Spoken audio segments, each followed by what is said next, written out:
Je m'appelle Amélie, et la nuit où j'ai dit à ma mère que je ne renoncerais pas à Polytechnique pour ma petite sœur fut la même nuit où mes vêtements ont fini dans des sacs poubelles près de la porte d'entrée. Je pensais avoir touché le fond jusqu'à ce que, des années plus tard, je me retrouve dans une salle d'opération, les yeux fixés sur sa poitrine ouverte, tandis que le moniteur hurlait une ligne plate et impitoyable. Tous les autres dans cette pièce voyaient une patiente.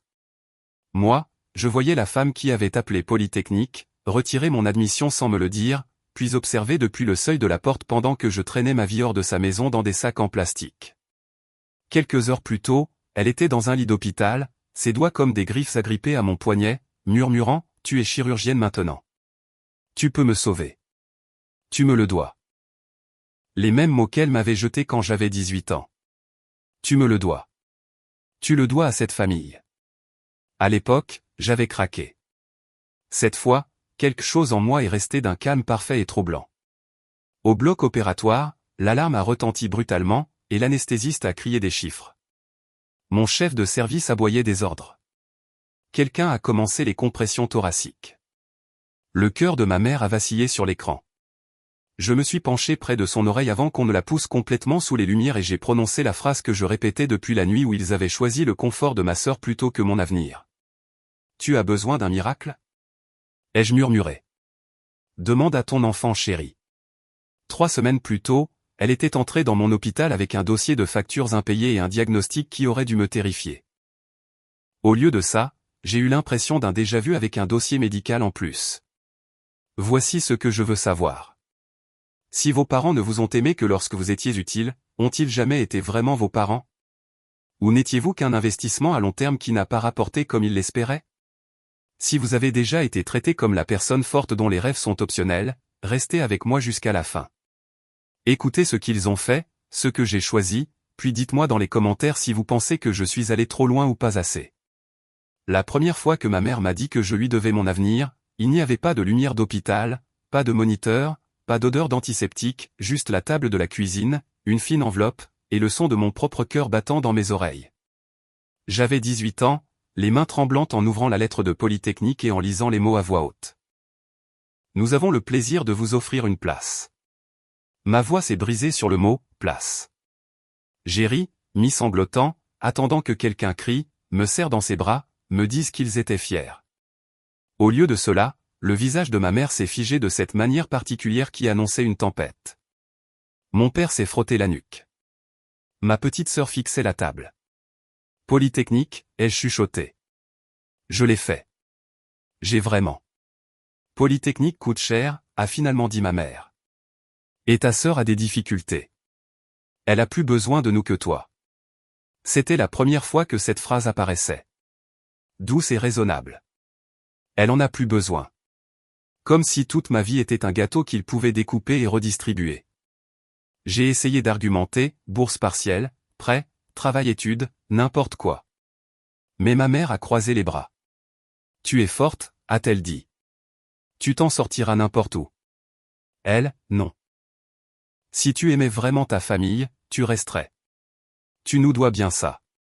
Les mots se sont enfoncés comme une aiguille. Tu nous le dois. Cette nuit-là, en rentrant de mon service au restaurant, la lettre de Polytechnique avait disparu de mon bureau. Je l'ai trouvée, froissée, dans la poubelle de la cuisine, l'encre tachée par le marc de café. Qu'est-ce que tu as fait ? Ai-je demandé, d'une voix faible. Ma mère n'a pas bronché. Nous les avons appelés, nous leur avons dit que tu ne viendrais pas. Tu iras à l'université locale, tu vivras à la maison, tu aideras ta sœur. Nous ne nous porterons pas garant pour une quelconque fantaisie. Mon père se tenait derrière elle, les yeux rivés au sol comme si le linoléum était devenu fascinant. Ma sœur planait dans les escaliers, les lèvres pincées. Vous n'avez pas le droit de faire ça, ai-je murmuré, bien qu'il l'ait déjà fait. Tu vis sous notre toit, a dit ma mère. Tu manges notre nourriture.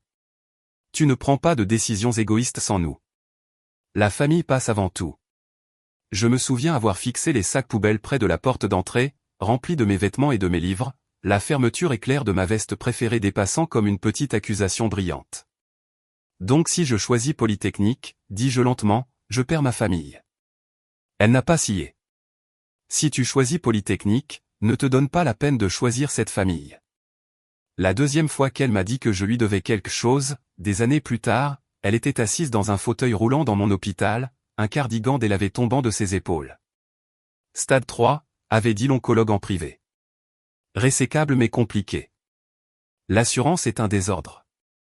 Dans la salle de consultation, les cheveux de ma mère étaient plus fins, son visage plus anguleux, mais ses yeux étaient exactement les mêmes.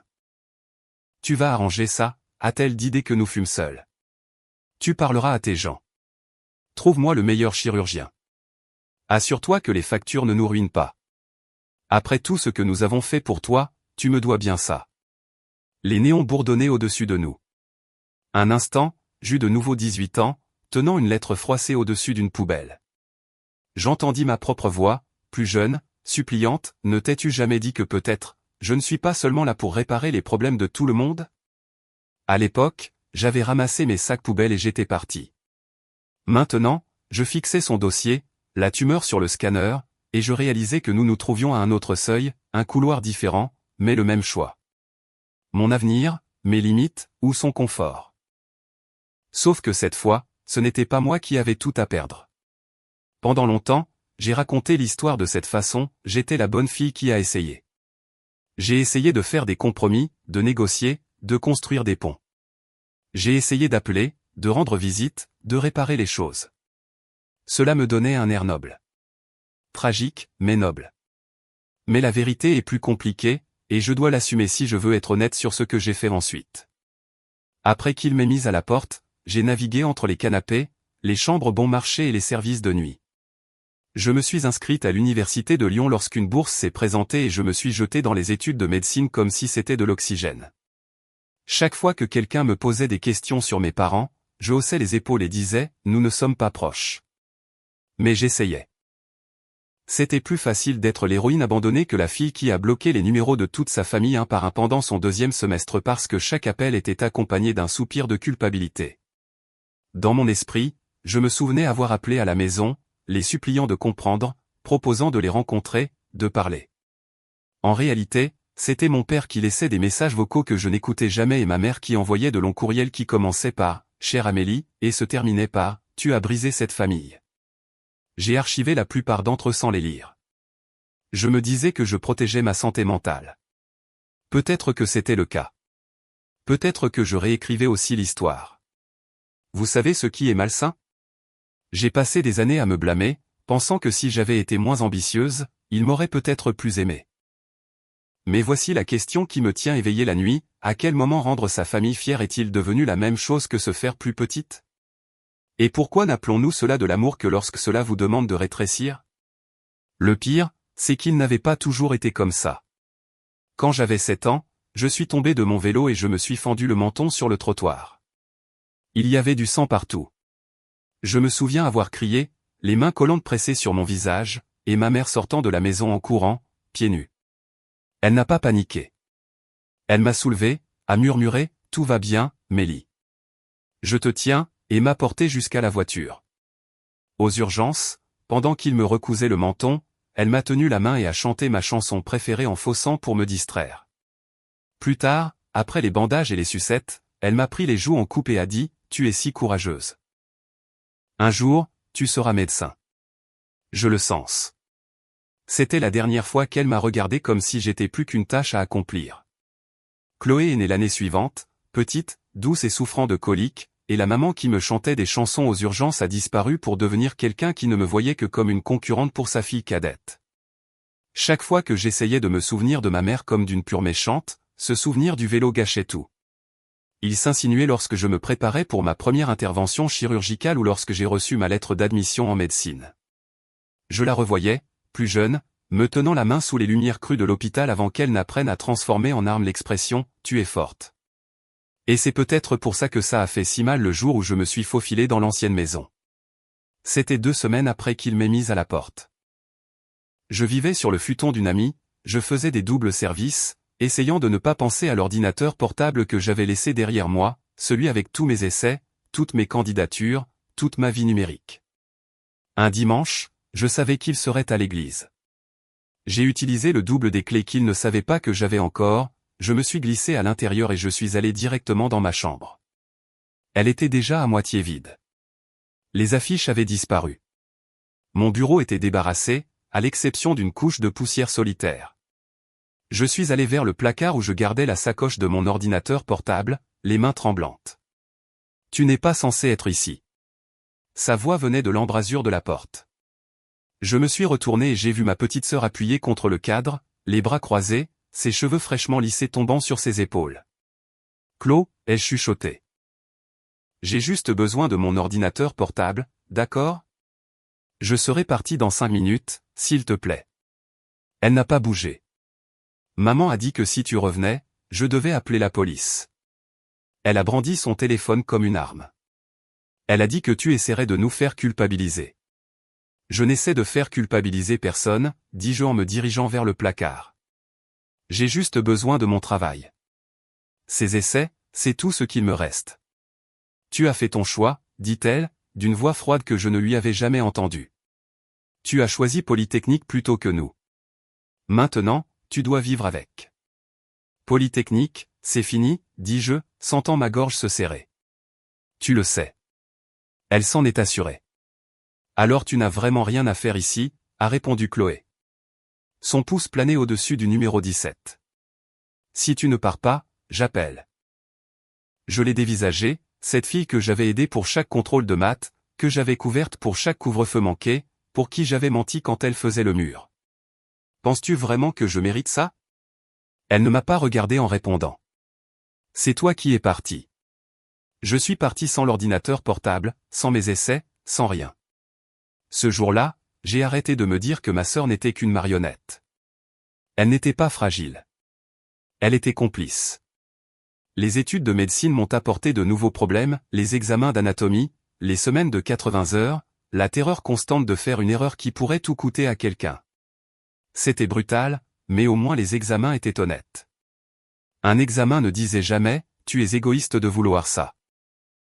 Un professeur ne demandait jamais, et ta sœur ? J'ai appris à vivre dans les couloirs de l'hôpital, à voler des siestes dans les salles de garde, à boire du mauvais café comme de l'eau. Plus je construisais cette nouvelle vie, plus il était facile de prétendre que l'ancienne s'était simplement évaporée. Puis, lors d'un service de nuit pendant ma 2e année, une des infirmières m'a tendu son téléphone. Et, Mélie, dit-elle avec précaution. C'est toi. C'était un lien Litchi. Le visage de mon père remplissait la vignette, éclairé par la lueur bleutée d'une lumière de cuisine que j'ai reconnue instantanément. Il avait l'air plus vieux, les cheveux plus rares, l'inquiétude gravée dans les rides autour de sa bouche. Le titre disait « Aidez-nous à sauver notre femme et mère ». J'ai appuyé sur lecture. Il s'est éclairci la gorge, fixant la caméra comme si elle pouvait le mordre. « Je m'appelle Daniel Martin », a-t-il commencé. Ma femme, Hélène, a récemment été diagnostiquée d'un cancer. Le traitement est cher. Nous sommes noyés sous les factures. Nous avons toujours été une famille travailleuse, mais c'est plus que ce que nous pouvons gérer. Il a jeté un regard hors champ, puis est revenu. Nous avons 2 filles, a-t-il continué. Notre plus jeune, Chloé, a abandonné ses études pour aider à s'occuper de sa mère.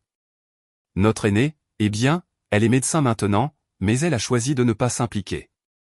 Nous ne sommes pas là pour juger. Nous demandons simplement de l'aide. La vidéo a enchaîné sur un montage de photos, ma mère souriant faiblement dans une blouse d'hôpital. Chloé lui tenant la main. La maison en arrière-plan avec un panneau, à vendre, sur la pelouse.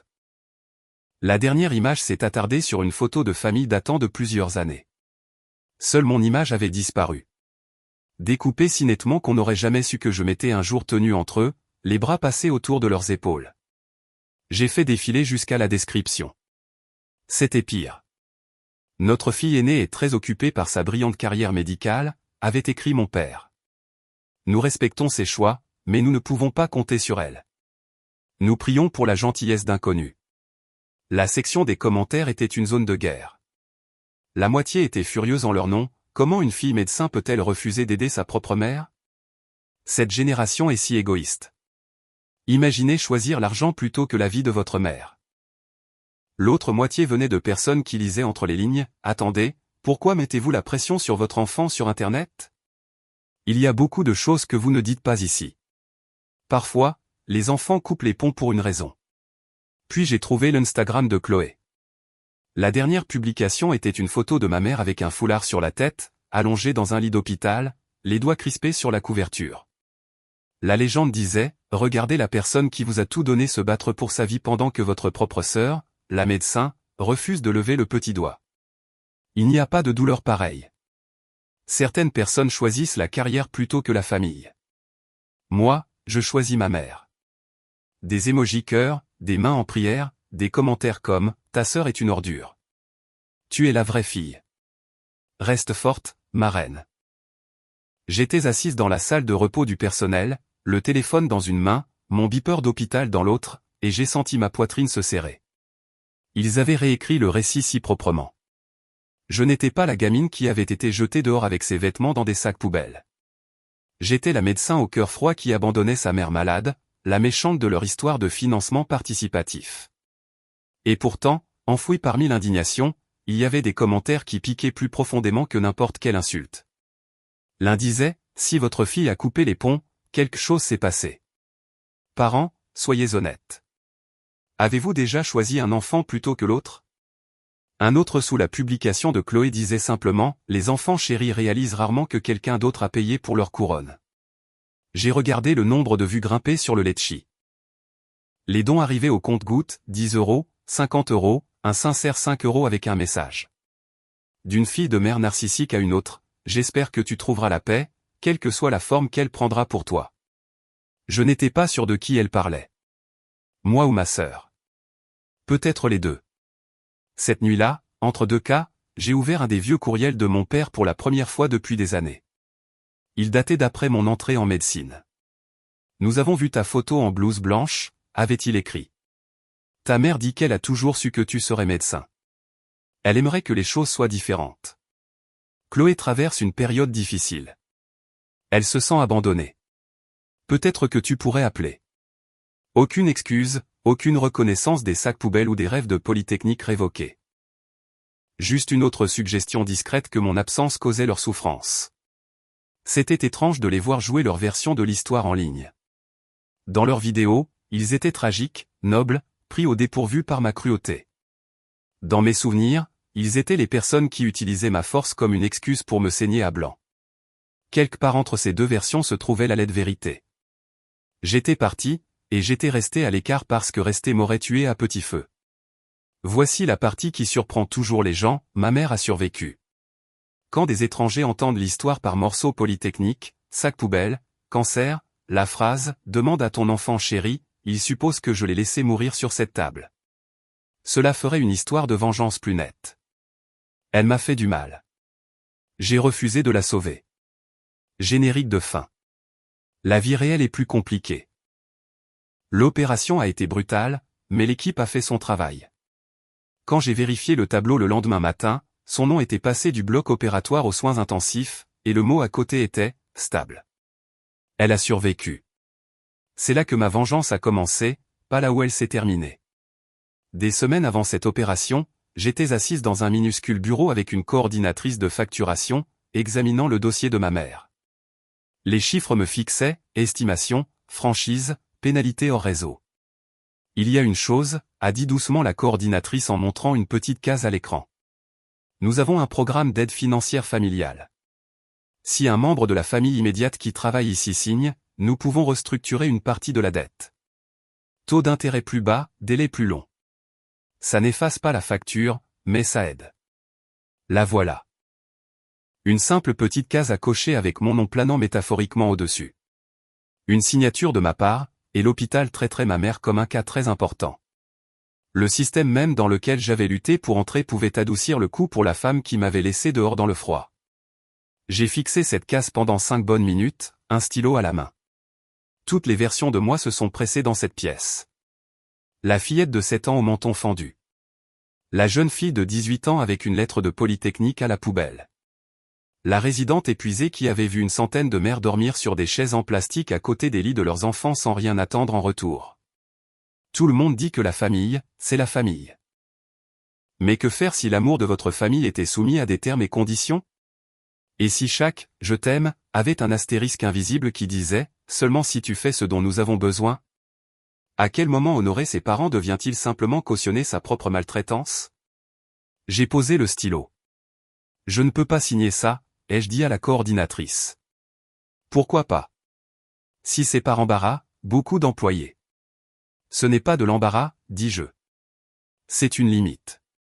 J'ai laissé la case non cochée.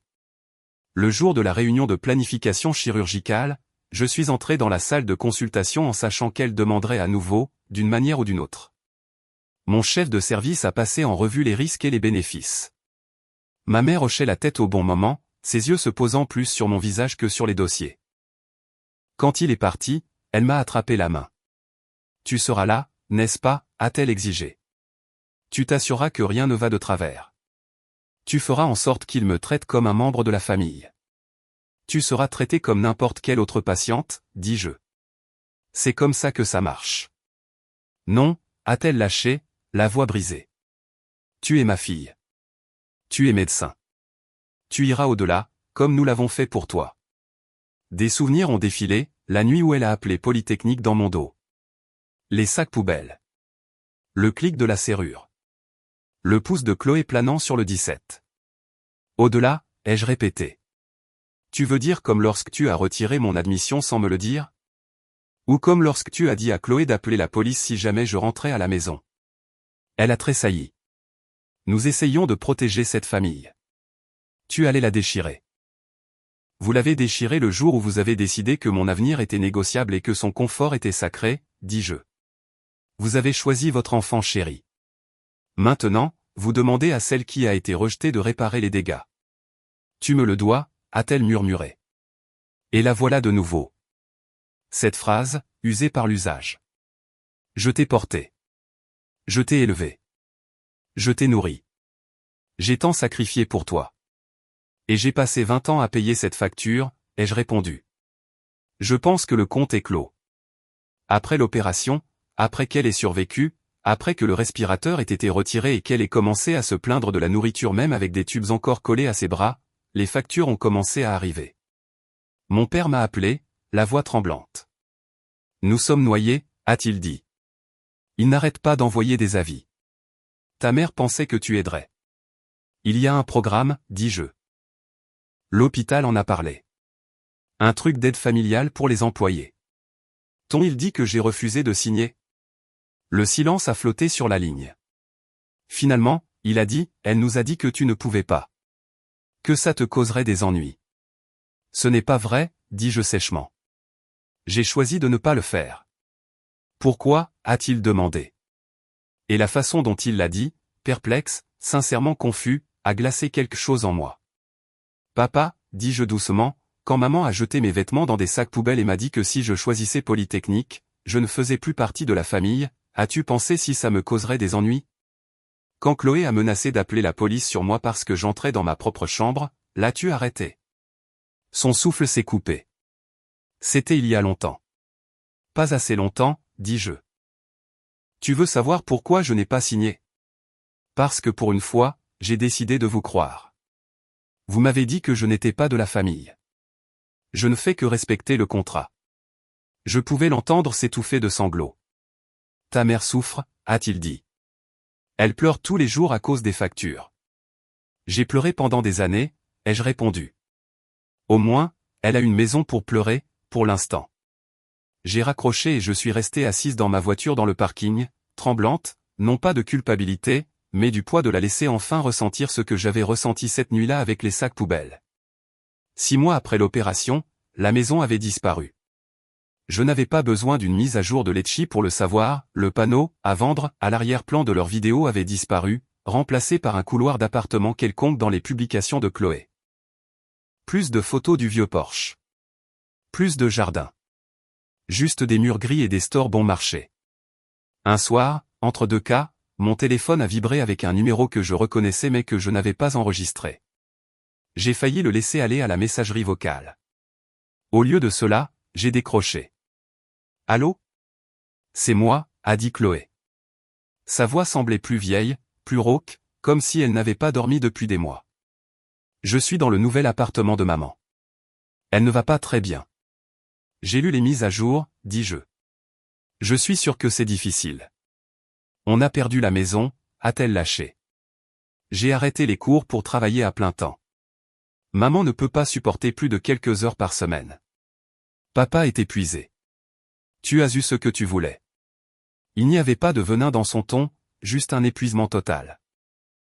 Pendant une seconde, l'empathie a lutté avec le souvenir de son pouce planant au-dessus du 17. J'aurais pu dire, je suis désolé. J'aurais pu lui dire que je n'avais rien voulu de tout ça, mais ça aurait été un mensonge. Tu sais ce qui est drôle, ai-je dit à la place.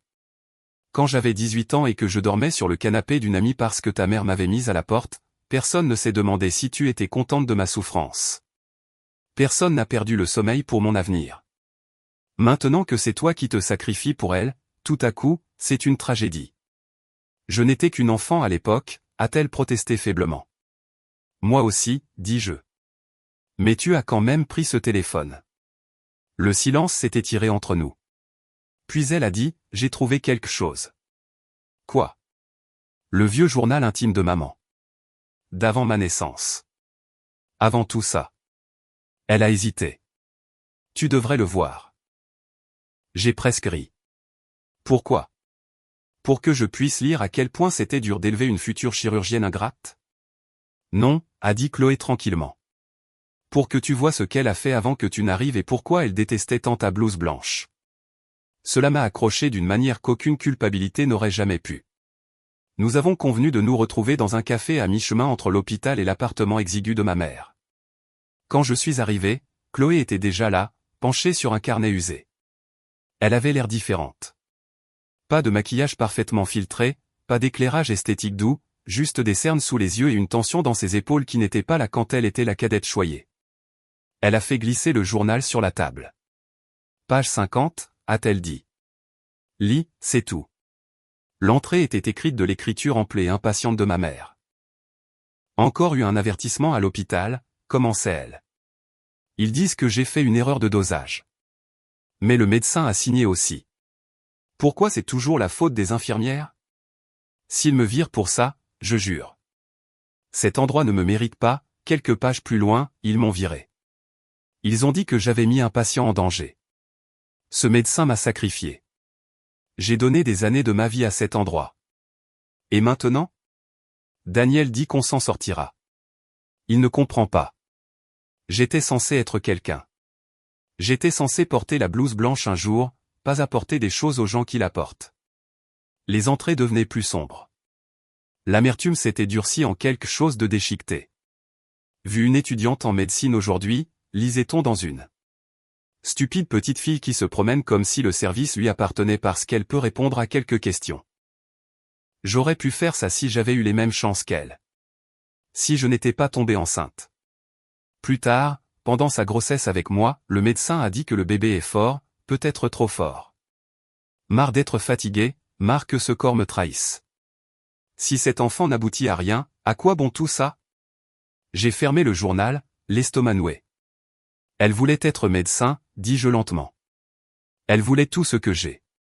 Chloé a hoché la tête. Il y a plus, a-t-elle dit. Après que tu as reçu ta lettre de Polytechnique, elle a écrit à ce sujet. Amélie a été acceptée à Polytechnique, a-t-elle cité. Bien sûr qu'elle l'a été. Elle a eu tout ce que je n'ai pas eu. Si elle part, que me restera-t-il? Juste Chloé, qui n'arrive même pas à terminer un semestre sans s'effondrer. Peut-être que c'est mieux si Amélie reste dans le coin. Peut-être que c'est ce qu'il y a de mieux pour la famille. Elle nous le doit.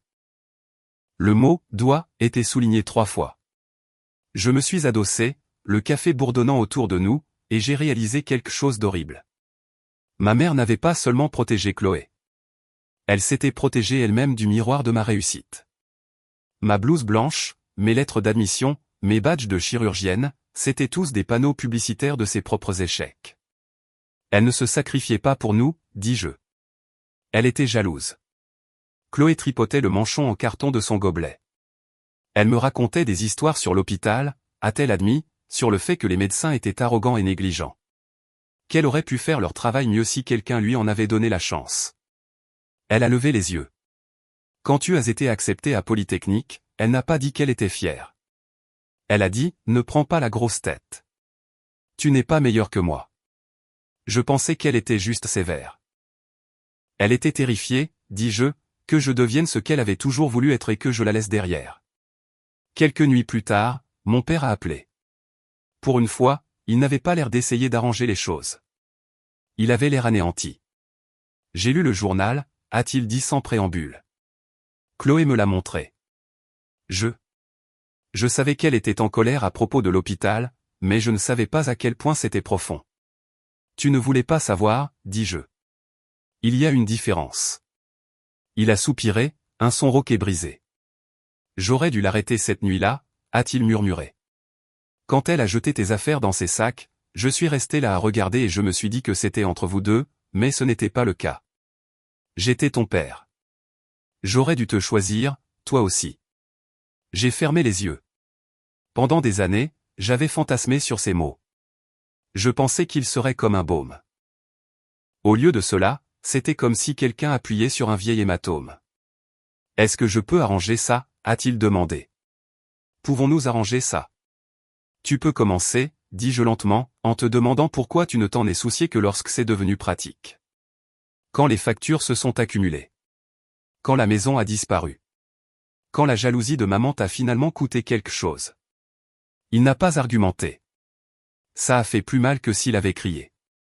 Pour la première fois, il ne me disait pas d'être la plus intelligente. Il admettait que, la plus intelligente, avait toujours simplement signifié, la victime silencieuse. 1 an après l'opération de ma mère, je me tenais sur une scène sous des lumières douces, une plaque à la main, les applaudissements m'inondant comme de l'électricité statique. L'hôpital me remettait un prix pour mon dévouement exceptionnel et ma pratique éthique en soins chirurgicaux. Quelque part dans le public, des gens qui ne m'avaient jamais posé de questions sur mon histoire familiale souriaient comme s'ils me connaissaient. Le maître de cérémonie venait de terminer de raconter une version édulcorée de mon parcours, étudiante de première génération, université locale, études de médecine, internat, le conte de fées de l'autodidacte. Ils n'ont pas mentionné Polytechnique. Ils n'ont pas mentionné les sacs poubelles. Ils n'ont certainement pas mentionné le fait que ma mère avait été l'un des cas les plus difficiles desquels je m'étais éloigné. Pas cliniquement, mais moralement. J'ai balayé la foule du regard par habitude, mes yeux parcourant les visages, et je me suis figé quand je l'ai vue. Pas ma mère, Chloé. Elle était assise à 3 rangées du fond, sans appareil photo, sans expression étudiée, juste des yeux fatigués fixés sur les miens. Nous n'avions pas beaucoup parlé depuis le journal. Quelques textos hésitants, quelques mises à jour neutres. La porte entre nous était entr'ouverte, pas ouverte. La voir là, dans cet espace qui était devenu entièrement le mien, c'était comme si quelqu'un avait poussé mes 2 mondes dans la même pièce et verrouillé la porte. Après la cérémonie, les gens se sont dispersés par groupes. Je me suis glissé dans un couloir latéral jusqu'à mon bureau, la plaque sous mon bras comme un bouclier. Sur le mur au-dessus de mon bureau étaient suspendus 2 documents encadrés. Le premier était ma lettre d'admission en médecine. Le second était un morceau de papier que j'avais sorti de la poubelle des années auparavant, ma lettre d'admission originale de Polytechnique, froissée et tachée de café, celle que ma mère avait jetée. Je l'avais transportée dans mon portefeuille pendant mes études à l'université locale, à travers chaque examen, un talisman de la vie que j'avais failli avoir. Quelques mois plus tôt, un 3e cadre les avait rejoints, une lettre manuscrite de ma mère, envoyée après l'opération. Amélie, commençait-elle. Je suis désolé pour tout. J'ai eu tort de te faire choisir. Nous sommes en train de tout perdre. Si tu pouvais nous aider juste cette fois, je promets. J'ai arrêté de lire là. Je promets. Je ne la croyais pas. Au lieu de cela, j'ai lissé le papier, l'ai mis dans un cadre et l'ai accroché à côté de la lettre de Polytechnique, un ensemble assorti. L'opportunité qu'elle avait essayé d'effacer et les excuses qu'elle n'avait offertes que lorsqu'elle avait besoin de quelque chose. Quand des collègues me posaient des questions sur les lettres, je leur disais la vérité. Celle-là, c'est mon admission à Polytechnique, disais-je. Ma mère l'a jetée. Celle-ci, c'est la lettre où elle m'a demandé de la tirer d'affaire après l'opération. Je les ai encadrées toutes les 2 pour me rappeler ce qu'il en coûte d'ignorer les schémas. Certains semblaient mal à l'aise. Un chef de service a froncé les sourcils et a dit, « C'est dur, n'est-ce pas ?» J'ai souri. « Vous savez ce qui est dur ?» ai-je répondu. Avoir 18 ans et voir sa mère choisir le confort de sa sœur plutôt que tout son avenir. Ce que je fais n'est pas dur. C'est juste équitable. Ce jour-là, alors que je posais la nouvelle plaque sur mon bureau, on a frappé doucement à la porte. « Entrez » dis-je. Chloé est entrée, les yeux se dirigeant vers le mur. Elle a regardé les lettres, le diplôme, les photos de moi avec des collègues au lieu de la famille ma nouvelle tribu choisie. « Tu les as vraiment encadrés ?» a-t-elle dit. Pas de jugement, juste une observation tranquille. Oui, ai-je répondu. Ça m'aide à me souvenir de ce qui s'est réellement passé, pas de la version qu'elle raconte quand elle veut de la sympathie. Chloé a dégluti. Elle dit encore aux gens que tu nous as abandonnés, a-t-elle dit. Que tu as laissé les factures nous écraser parce que tu es sans cœur. Et toi, qu'en penses-tu, ai-je demandé. Elle n'a pas répondu immédiatement. Au lieu de cela, elle a traversé la pièce jusqu'au mur et a étudié la lettre de Polytechnique. Je pensais que tu étais dramatique, a-t-elle admis. Jean, d'accord, maman est intense, mais toutes les mères le sont. Je pensais que tu étais parti parce que tu voulais être spécial. Je ne savais pas qu'elle avait appelé Polytechnique. Je ne savais pas qu'elle avait dit à papa que tu t'en sortirais n'importe où parce que tu étais faite pour souffrir. C'est littéralement ce qu'elle a écrit dans une de ses entrées de journal. Je ne peux plus ignorer ça maintenant. Elle s'est tournée vers moi.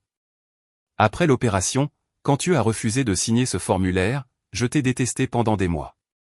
Je me disais, comment peut-elle dormir la nuit? Puis j'ai commencé à faire des doubles services, à voir les factures, à écouter maman dire, Chloé arrangera ça. Chloé restera. Chloé me le doit. Et j'ai réalisé qu'elle ne me demandait pas de l'aimer. Elle me demandait de vivre la vie qu'elle avait déjà décidée pour moi. Celle qu'elle a d'abord essayé de t'imposer. Nous sommes restés là, dans le bourdonnement silencieux de la lumière fluorescente. Les gens n'arrêtent pas de me demander si je regrette, dis-je finalement. Si je me sens coupable de la laisser se débattre, de ne pas lui avoir facilité la vie, de me tenir dans un hôpital plein de pouvoir et de choisir de ne pas l'utiliser pour ma propre mère. J'ai regardé les lettres, Chloé, le reflet de ma blouse blanche dans le verre. Mais voici ce que personne ne demande jamais, s'est-elle sentie coupable quand j'avais 18 ans, sans abri et seule? S'est-elle sentie coupable quand elle t'a dit d'appeler les flics sur moi dans ma propre maison? Quand elle m'a découpé de ses photos de famille? J'ai rencontré les yeux de ma sœur. Pourquoi attend-on toujours de l'enfant qu'il soit le plus intelligent? Pourquoi appelons-nous ça à passer à autre chose quand ils veulent oublier, mais garder rancune quand nous refusons de faire comme si rien ne s'était passé? Les yeux de Chloé brillaient. Elle ne s'est pas excusée. Je ne le lui ai pas demandé. Certaines dettes sont trop anciennes pour être recouvrées. Au lieu de cela, elle a dit, je ne sais pas si ce que tu as fait était bien. Je ne sais pas si j'aurais pu le faire. Mais je comprends maintenant. Au moins un peu. Elle a jeté un dernier regard au mur. Félicitations pour le prix, a-t-elle ajouté doucement. Tu l'as mérité. Avec ou sans nous. Puis elle est partie, refermant la porte derrière elle. Je suis resté là, seul, entouré des preuves de chaque version de moi-même que j'avais été. L'enfant que ma mère avait un jour rêvé de voir devenir médecin. L'adolescente qu'elle a mise à la porte. La résidente qui a refusé de signer une case. Voici la partie où je suis censé vous donner une morale claire, vous dire que je lui ai pardonné ou que j'ai brûlé tous les ponts et que je n'ai jamais regardé en arrière. La vérité se situe quelque part dans un entre-deux inconfortable. Je réponds à ces questions médicales lorsqu'elles me parviennent par l'intermédiaire de mon père. Je ne signe pas les formulaires. J'envoie parfois des offres d'emploi à Chloé. Je ne rends pas visite pendant les fêtes. La vengeance, pour moi, n'a pas été de claquer la porte. Ça a été de refuser de jouer le rôle de la fille sacrificielle à tout jamais. Ça a été de laisser ma mère vivre assez longtemps pour ressentir les conséquences des choix qu'elle avait faits sans que j'en amortisse l'impact. Les gens continuent de me demander si je regrette. Si je reste éveillé la nuit à me demander si j'aurais dû en faire plus. Parfois, je reste éveillé, mais pas pour les raisons qu'ils pensent. Je ne suis pas hanté par ce que j'ai manqué de lui donner. Je suis hanté par le temps qu'il m'a fallu pour arrêter de donner. Alors, je vous laisse avec ceci, si les personnes qui vous ont brisé se présentaient des années plus tard en vous suppliant de les sauver, que feriez-vous? Vous saigneriez-vous pour elle une fois de plus juste pour que tout le monde puisse dire que vous étiez un bon enfant? Ou vous choisiriez-vous enfin, sachant que le monde pourrait vous traiter de sans cœur pour avoir refusé d'être leur héroïne une fois de plus?